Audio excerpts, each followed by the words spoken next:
Hello friends, आप सब कैसे हैं। आई होप कि आप सभी बहुत अच्छे होंगे और अपनी स्टडी को बहुत अच्छे से कर रहे होंगे। मैं नायरा स्वागत करती हूं आप सबका आपके अपने यूट्यूब चैनल नायरा एकेडमी पर। फ्रेंड्स, आज का जो वीडियो लेक्चर है आप लोगों के लिए बहुत ज़्यादा खास होने वाला है। क्योंकि आपके जो 2016 से 2023 तक के जितने भी वस्तुनिष्ठ टाइप क्वेश्चन है वो सभी हम एक ही वीडियो में कंप्लीट करेंगे, यानी एक ही क्लास में कंप्लीट करेंगे। और आपको पता है कि क्वेश्चंस जो होते हैं वो रिपीटेड आते हैं, यानी रिपीट होते हैं क्वेश्चंस, इसलिए आप लोगों के लिए बहुत ही ज़्यादा महत्वपूर्ण हो जाते हैं। इसलिए आप लोग वीडियो को बिल्कुल भी स्किप ना कीजिएगा और बिना स्किप किए हुए चीज़ों को देखिएगा और समझिएगा, तो और हो सके तो नोट्स भी बनाते हुए चलिएगा। बाकी तो चलते हैं, सबसे पहले हम 2016 के क्वेश्चंस देखते हैं। उससे पहले फ्रेंड्स, अगर अभी तक आप लोगों ने चैनल को सब्सक्राइब नहीं किया है तो प्लीज़ सब्सक्राइब कर लें और बेल आइकन को भी ज़रूर प्रेस कर लें, जिससे कोई भी नोटिफिकेशन हो वो आप तक पहुँच सके। तो चलते हैं, सबसे पहला क्वेश्चन देखते हैं। विसंज्ञा शब्द का अर्थ है चेतना युक्त, अच्छी संगति, चेतनाहीन, निरोगी। तो इसमें आंसर आपका हो जाएगा चेतनाहीन, यानी कि आपका सा ऑप्शन राइट है। धेनवा शब्द में लिंग वचन व विभक्ति है। तो स्त्रीलिंग बहुवचन षष्ठी, स्त्रीलिंग एक वचन तृतीया, स्त्रीलिंग बहुवचन तृतीया, स्त्रीलिंग द्विवचन द्वितीया। तो इसमें आंसर आपका हो जाएगा स्त्रीलिंग एक वचन तृतीया, ये आपका राइट आंसर है। उसके बाद क्वेश्चन है, राज्ञः शब्द रूप में प्रयुक्त वचन एक वचन, द्विवचन, बहुवचन, एक वचन या बहुवचन दोनों। तो इसमें आंसर आपका हो जाएगा एक वचन और द्विवचन दोनों, इसमें यानी एक वचन और बहुवचन इसमें दोनों हो जाते हैं। क्वेश्चन है आपका स्वास्थ्य यथा शब्द में धातु पुरुष व वचन है। स्था प्रथम द्विवचन, स्था उत्तम द्विवचन, स्था मध्यम बहुवचन, स्था मध्यम द्विवचन। तो आपका आंसर हो जाएगा स्था मध्यम बहुवचन, ये राइट आंसर है। हम सब पाठ पढ़ेंगे वाक्य का संस्कृत अनुवाद है। वयम पाठम पठिष्यामि, वयम पाठम पठिष्यन्ति, वयम पाठम पठिष्यावा, वयम पाठम पठिष्यामा। तो इसमें आपका आंसर हो जाएगा वयम पाठम पठिष्यामा, ये राइट आंसर है। उसके बाद आपका क्वेश्चन हो जाता है, घोटका शब्द का अर्थ है। तो घोटका शब्द का क्या अर्थ है? तो बिल्ली, गधा या घोड़ा या हाथी। तो घोटका शब्द का अर्थ हो जाता है घोड़ा। षोडशा शब्द का अर्थ है 11, 14, 12, 16। तो इसमें 16 आपका राइट आंसर हो जाता है। तसिमन शब्द में विभक्ति और वचन है। तो षष्ठी विभक्ति एक वचन, सप्तमी विभक्ति एक वचन, पंचमी विभक्ति द्विवचन या षष्ठी विभक्ति बहुवचन। तो आंसर आपका हो जाएगा सप्तमी विभक्ति एक वचन, ये राइट आंसर हो जाएगा। उसके बाद क्वेश्चन है आपका, क्वेश्चन है भव शब्द रूप है। भू धातु मध्यम पुरुष एक वचन, भू धातु उत्तम पुरुष एक वचन, भू धातु प्रथम पुरुष द्विवचन या भू धातु मध्यम पुरुष बहुवचन। तो इसमें आंसर आपका जो हो जाएगा वो हो जाएगा भू धातु मध्यम पुरुष एक वचन हो जाएगा। क्वेश्चन है उकारांत पुल्लिंग शब्द है। तो भानु, मधु, विष्णु, अणु। तो इसमें भानु हो जाता है। वृषभ शब्द का अर्थ है भैंस, ऊंट, बैल, कुत्ता। तो इसमें आपका बैल हो जाता है, ये राइट आंसर है। गुण, दोष, दशा तथा अवस्था बताने वाले शब्दों की संज्ञा होती है। जातिवाचक संज्ञा, समूहवाचक संज्ञा, भाववाचक संज्ञा, द्रव्यवाचक संज्ञा। तो इसमें आपका हो जाता है भाववाचक संज्ञा, ये राइट आंसर है। यानी गुण, दोष तथा दशा बताने वाले शब्दों की संज्ञा होती है भाववाचक।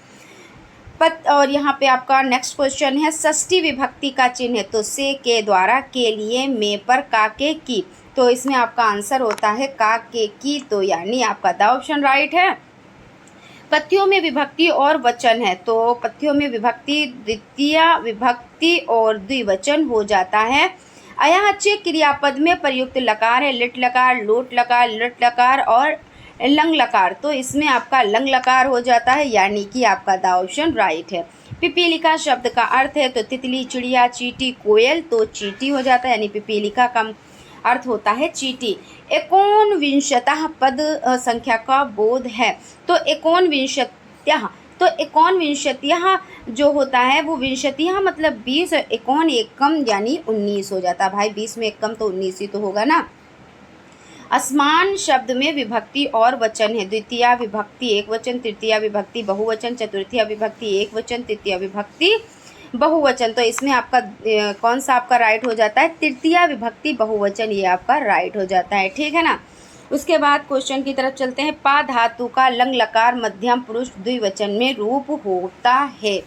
तो पिबतम, आपिबतम, अभी, अपिपद, आपिबम, तो आपका पिबतम हो जाता है, यानी कि ऑप्शन आपका राइट है। उत्तम पुरुष से संबंधित सर्वनाम शब्द है उसका, तुम्हारा, मैं, वे, तो इसमें आंसर आपका हो जाता है मैं, यानी कि सा ऑप्शन आपका राइट है। ठीक है, चलते हैं अगले क्वेश्चन की तरफ। क्वेश्चन आपका हो जाता है क्रिया के जिस रूप से उसके होने का समय यानी होने का समय का बोध होता है उसे कहते हैं धातु, लकार, काल, कर्म, तो आपका हो जाता है लकार यानी कि काल। अब जैसे कि काल यहाँ पे भी दिए हैं लेकिन हम संस्कृत भाषा पढ़ रहे हैं तो लकार होता है, ठीक है ना, तो आपका जो बा ऑप्शन है वो राइट हो जाएगा, इसका मतलब काल होता है।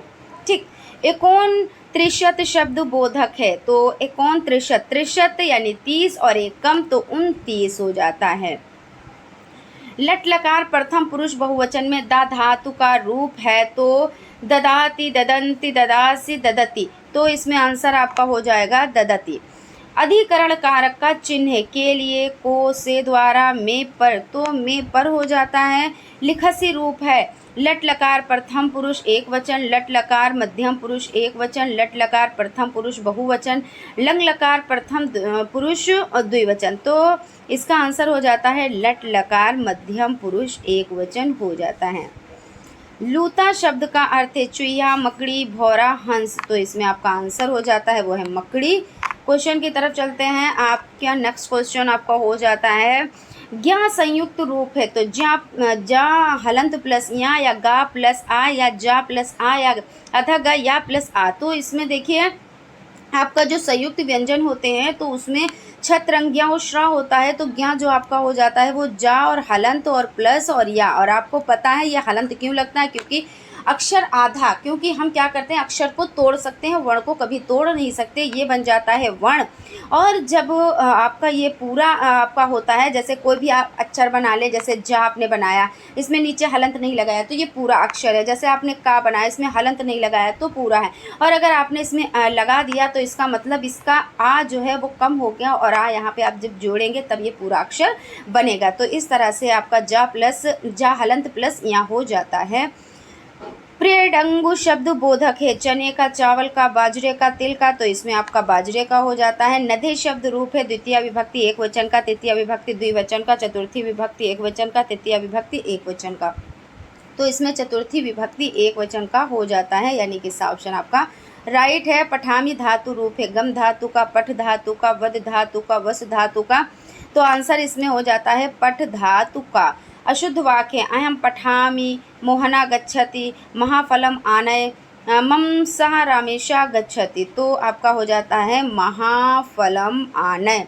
क्षत्रिय वाला छ संयुक्त रूप है, तो का हलंत प्लस वाम में ऋण की यानी ऋण वाला रा लगेगा, का हलंत प्लस या हलंत, तो ये भी नहीं होगा। का में आ की मात्रा प्लस शा में आ की मात्रा, ये भी नहीं होगा। आपका होगा क्या का हलंत प्लस पिछड़ी शा। देखिए कितना इंपॉर्टेंट है, हिंदी में भी इस तरह के क्वेश्चंस बहुत पूछे जाते हैं और आपके संस्कृत में, यानी आप एक सब्जेक्ट तैयार कर रहे हैं तो आपके 2 सब्जेक्ट तैयार हो रहे हैं, ठीक है ना। द्वादश शब्द बोधक है 2, 12, 22, 32, तो इसमें आपका आंसर हो जाता है 12, यानी द्वादशा, यानी 10, तो 10 मतलब 10 होता है, द्वा जोड़ दें तो 2 जोड़ दें तो 12 हो जाता है। समक्षा शब्द समास है कर्मधारय तत्पुरुष दिग्गु अविभाव, तो ये अविभाव हो जाता है। ऊपर जाता है के लिए संस्कृत में क्रिया प्रयुक्त होगी निर्गच्छति, प्रतिगच्छति, उदगच्छति, अवगच्छति, तो इसमें उदगच्छति ये राइट आंसर हो जाएगा। चलते हैं अब यहाँ पे खैर क्वेश्चन यहाँ पे कंप्लीट हो गए हैं। अब जब हम लोग नेक्स्ट क्लास में देखेंगे तो वो देखेंगे आपके अति लघुत्तरीय टाइप क्वेश्चंस, इसलिए आप लोग क्लास को अच्छे से देखिएगा, इसको समझिएगा, हो सके तो नोट्स बनाते हुए चलिएगा। और फ्रेंड्स अगर सेशन अच्छा लगा हो तो एक लाइक भी ज़रूर कीजिएगा, और चैनल पर न्यू है और अभी विजिट किया है तो चैनल को सब्सक्राइब भी ज़रूर कर लीजिएगा, क्योंकि सब्सक्राइब करने से आपके पास नोटिफिकेशन पहुंचेगा और क्लास को आप ज्वाइन कर पाएंगे। तो